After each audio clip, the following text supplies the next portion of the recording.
Evie Nova's back. Yes, she is. And it looks like the Wheeled Wonders, looks like their rent went up.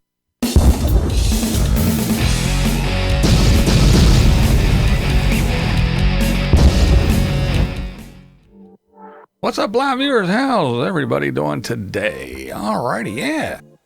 Got a little bit of things to talk about today, so let's just get into it, shall we?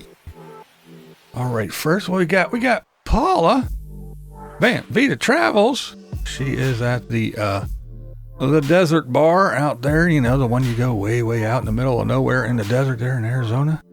Well, yeah, I know. We seen that place a billion times, but it's Paula. Come on, let's go see what the Canadian princess thinks of the desert bar. Pretty good video as always, so go over and check out Paula from Van Vita Travels and see what she thinks of her little excursion, because it is a trek. It's a drive. It's not just, you know, you pull up along the curb and hey, you're at the desert bar. No, it's a drive. But yeah, pretty cool stuff, so go check out Paula. All right, next, let's talk about one of my favorites. I started watching this girl a little while ago. She is such a hoot. Just Dorit. She is so cool. She is a very, very funny chick, but yeah, she has a schoolie, and it seems like there's always something wrong. A while back, she was talking about she's collecting dashboard lights, all the little lights, warning lights on her dashboard lighting up, and now she's got leaks and all kinds of other issues. But she is dealing with her starter there. She is the little grease monkey. She's underneath her van, her schoolie, and you can see she's all greased up, and she's trying to get the starter out. And yeah, she is she's having the time of it at it, you know, but she's not letting it get her down, and she's I can't help it. She makes me smile. She makes me laugh. She is so funny. And she just went through a little bit with the cats. She has two little kittens, and they're running around the school bus, and they got fleas. So she went and bought some stuff to treat the cats, and she took everything. All her bed clothes, all her clothes, everything, cloth out, and washed everything and all this other stuff. But she is just a hoot, you know. She's getting the stuff ready to wash the cats, and she's boiling some water. She's like, time to boil the kitties. No, she says. But yeah, she's just a hoot. She's so funny. And again, even though she's going through it and having the time, she always makes me laugh. She is just a funny girl. And go over and check her out for sure if you haven't yet. She is so fun. I think you'll like her. She is a hoot. Just Dorit. All right. Well, what do we got now? Talking about buses. Evie Nova is back. That is right. Evie. She has been MIA from YouTube. She's been doing some things on Instagram, but she hasn't been on YouTube for a while. But she is back. She made a nice little quick little video and giving a little update. Her and Jed did break up. We knew that a while ago, but she wrecked her van and she got a bus, a little school bus, more like a little shuttle bus, kind of looks like to me anyway, but it's a short, you know, little short bus, and it went from there to a church bus, I think she said. But yeah, so it's a little blue bus, and she is in the process of ripping all the seats out. So I guess we're gonna see a bus build from good old Evie Nova. So I guess I will be following that to see what's what. Now, I know back when she was on, before she took her little hiatus, she used to pop in on Thursdays and hang out with us for a bit and comment. So I would hope that she could take a moment, even if she just pops in and says hello. I hope she pops in and says hello again and joins us in the live chat. I always enjoyed Evie. She's always a treat. And whatever she does, she doesn't do a half-ass. She throws everything she got at it. She figures out what she needs to do and what's the best way to do it. And she goes head first, both feet, jumps in, and she does it. So, hardworking girl. If you followed her before she left, she was always working hard, doing the YouTube thing, everything. She studied it and what you need to do, what you should do, how you should do it. She tried everything. I mean, she threw the kitchen sink at it. She gave it all she got, and did her little DoorDash stuff and everything. But she was always working, always doing something. She wasn't just hanging out, driving around and going, hey, I'm a pretty girl on YouTube, send me money. No, she put forth the effort, and she did work. So go over and check out Evie. She's back. I know, I'm happy to see her. Very cool girl. Very, very cool young lady. Now, speaking of people that been missing, RV Rebel Girl. No, she hasn't been missing, but she met up. Well, she didn't meet up. She had drinks with RV Joey. Yeah. How did that happen? Well, Carolyn's down in Florida, but she got in touch with Joey, and they kind of had drinks together. Well, Carolyn was down in sunny Florida having a drink. RV Joey sent a picture, said, here, I'm having a drink with you. So, actually, I reached out to RV Joey through Instagram and said, hey, I was thinking about doing a whatever happened to video, and I was wondering if you had any input, because I'm going to talk about you, and I didn't get around to it, but there you go. Carolyn, RV Rebel Girl, she says she's doing fine. She's out there in the snow with her RV backpack. I guess she's still living in a house up there in the Upper Peninsula, I guess it is. But yeah, it's good to see. Well, if we didn't see her, it's good to hear that she is doing well, and everything is okay. But go over and check out RV Rebel Girl, because pretty cool stuff. She showed some nice artwork from a lady around I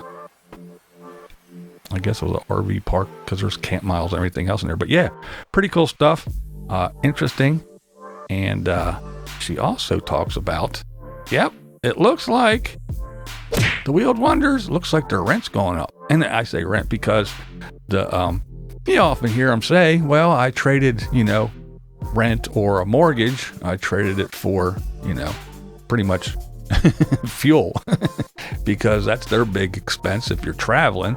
Now, I guess if you go and you plunk, not so much, but still, you still got to run around, even if you are plunked. Even BLM land, you're only supposed to be there a certain amount of days, and then you're supposed to drive down, and you still got to run back and forth and dump trash and get groceries and water and laundry, and so you're still driving around. But I find a lot of them, most of them, move a lot. You have those that do like to go like to the LTVA, and then you have the other extreme people like Nomadic Fanatic, who like to basically move every day. It's like, I'm here, I sleep, I wake up, and I go, and then I'm here and I sleep, I wake up, and I go. He might stay 2 or 3 days some places, but then he usually travels every day. So you have those that like to stay in a place like Arizona for the summer. For the winter, excuse me. And then you have people like Eric that like to travel, and then the whole gambit that runs in between. But still, they always say that, I don't have to pay a rent or a mortgage, but I do have to pay this fuel cost. And yes, Carolyn talks about it. She says, yeah, the price of gas, and she tells you all about it. And it's crazy how it went up like 50 cents overnight, and it's still climbing. So yeah, it does look like the Wheeled Wonders, looks like their rent is going up. And it affects everybody. It affects, us here in the Sticks and Bricks. We don't have to travel as much, back and forth to work or back and forth to the grocery store, and we can kind of limit our travels. And when it's like this, and we can say, well, I guess we're not taking vacation, kids, this year. No trips to wherever, we ain't driving no damn where. But yeah, when you're living on the road and going from place to place, I mean, I guess you could probably limit your travels too, but it's not as easy as it is for us stationary folks. And so yeah, go over and check out RV Rebel Girl, and even Tracy Adventures over 50. She lets us know. She stops and fills up, and she lets us know that the price increase is even affecting her as well. And she shows, filling up and how much it is. She gives us a little glimpse of the gas pump. So yeah, it looks like, not good. It's not good for any of us, but yeah, I kind of empathize a little bit with you guys out there now that, and no, I'm not trying to be nasty, but trying to live the free, cheap, and easy life. I guess it isn't going to be too cheap and easy and free and all that with this constant increase in the gas prices. So do what you guys got to do to, keep the cost down. But anywho, Tracy, she got a little thing for, be kind. She got a little deal with them guys. They sent her some stuff. And I do think it is apropos that the lady that stops and talks to, takes the time to meet and conversate and get to know some of the folks that are often overlooked by many, and take some time to give them a little gift sometimes, or little fanny packs that she got all built up with all kind of goodies and, some simple necessities, and she hands them out again to folks that are often overlooked by society. I find it very apropos that Be Kind is the ones that reached out to her, because she is very, very kind. Awesome. So another one, go over and check out at Adventures Over 50. That's right. Good old Tracy. Awesome stuff. It's good to see people, getting their little deals, I guess you could say, to actually, doing well, I guess you could say, on YouTube. Because I know sometimes it's not easy. You got your ebbs and your flows and your ups and your downs, and it's pretty unpredictable. So yeah, it's nice to know when you're starting out, because she hasn't been on here doing the YouTube, the van life thing very long. So it's actually nice to see that people are doing well on their ventures. Now, speaking of newer folks, we have a young lady that I started watching a little while ago, and she's pretty new to the whole thing of, the whole RVing thing as well, and that's Anna's Adventures. She does a little coffee chat, she says, and she talks about some things. So she talks about, in this one, parking, where she parks and where she stays and stuff, and it kind of goes almost hand in hand along with what Chrome says a lot. She said there's one place was very beautiful, really nice spot, with ocean view and all the other things, and it's mainly a spot where people go and they pull in, they park, and then they go take their walk or their jog along these paths or whatever she talks about, and she explains it better than I do. But and then she would park there, and then next thing you know, somebody else would park there, and other RVers and they kind of overstay their welcome, I guess you would say. They don't park there and then leave. They stay there for a couple days, and then it starts to get to the fact where, to the point where now she says you go there now and there's signs that say no long-term parking and blah blah blah blah blah. So she gives you her advice about, again, it's almost like what Chrome says: get there late, get up and leave early. Don't overstay your welcome, and people won't put those signs up. People won't bitch. They won't get annoyed by your presence all the time.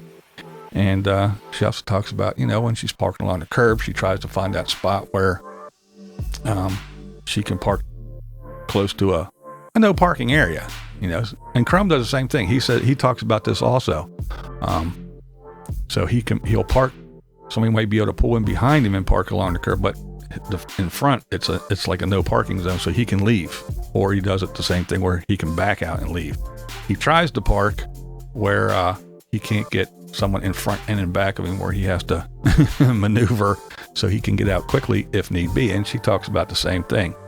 And well, she does say she is new. I have to share this. She left a little comment, and I thought it was pretty funny. But yeah, she says, for some of us, it's still trial and error. The guy next to me, his truck wouldn't start, so I thought, this is perfect. I can offer him my portable jump starter and finally learn how to use it. And she laughs. And then next I'm waiting for someone to need their tires filled so I can learn how to use my portable air compressor. I thought that was a cute, funny little comment.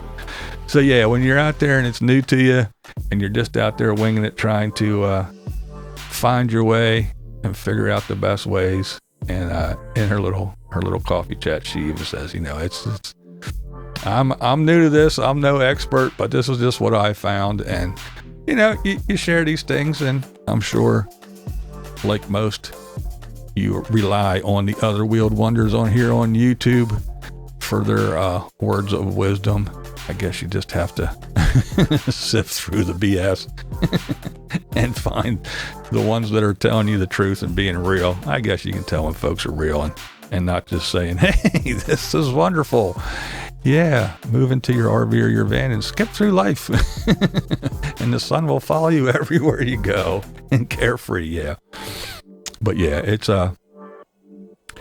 getting crazy out there, The gas prices are nuts, and I know it's hitting you guys hard. And another thing I want to talk about real quick, I know it's getting long, but what the hell? I'm going to keep on yakking. Here's the deal. Dorit with her schoolie, and then now Evie, she's working on hers, and Leave Her Wild and all those other folks. But a lot of these folks with the schoolies, and even the old, box trucks, or the old vans, any the older stuff, but especially like the schoolies and stuff. Here's the deal. A lot of people now, and again, I talk about this all the time, is the more this lifestyle grows and grows and grows, the more people are going to go, I can make money off of this. So there are people that they'll go out and they'll snag up, because look, if you want to go find a van, a good, decent used van to move into and go, yeah, they're far and few between. Box trucks, school buses now. I mean, you used to be able to go get school buses you could start your own fleet. Now, I mean, it is slim pickings trying to find one because people are snapping them up. And here's the other thing. Here's the thing I want to say when it comes to these school buses and stuff. Now, people are buying these things up. They'll spend like $5, maybe $10,000 on an old school bus with a bunch of miles on it, and they'll take it and they will spend maybe another $5, maybe another $10,000 on it, and they'll put some wood on the floor, throw some cabinets in, paint the ceiling, and that's it, and go, ta-da, bus build. And then they'll turn around and sell these things for 60, 70, 80 grand, and people will buy them, which is fine if that's what you want to do and if you got money to throw away. However, it's no different than finding an old rundown house and, oh, look, it's only, look, it's a steal for 75 grand. And you go in and you just, paint over the mold, paint the countertop, or change the countertops and paint the cupboard doors and go, ta-da, and sell it for 200 grand. It's no different. It's the same thing with some of these old schoolies. Now, not all of them, but some of these old schoolies. You have to beware. Again, you buy a house and it's got leaks and this and that and everything's all fucked up. The roof is leaking, but you don't know it and everything. And they just, like I said, throw a coat of paint on it and sell it for, a 400% increase. And they're just wringing their hands going, ha, ha, ha, ha. And people are doing that to these schoolies now. So you got the young ladies like Dorit, who she's under there, she's trying, she's doing it, she's watching videos and going, hey, I can change a starter now. But the whole thing is if you are not mechanically inclined and you don't know your way around some of these things, find somebody who does, to look at these things first. Because these things could look, it's a big polished turd, some of them. And that's exactly what it is. Again, throw some wood on the floor, a coat of paint here, throw some cabinets against the wall, and ta-da. Look, I turned this bus into a big, beautiful $80,000 bus. No, you spent $5,000 on it and you threw another $5,000 of wood into the damn thing and a couple gallons of paint and put some fairy lights on the damn ceiling and you called it good. It could be, bushings could be going out. The transmission could be on its last leg. It could need all kinds of dumb little things, against starters and batteries. And it isn't like a car. You just go in and, pull out 2, maybe 3 bolts and drop the starter right there. Now, these things, they're a pain in the ass. And a lot of them, you can't find the parts for anymore.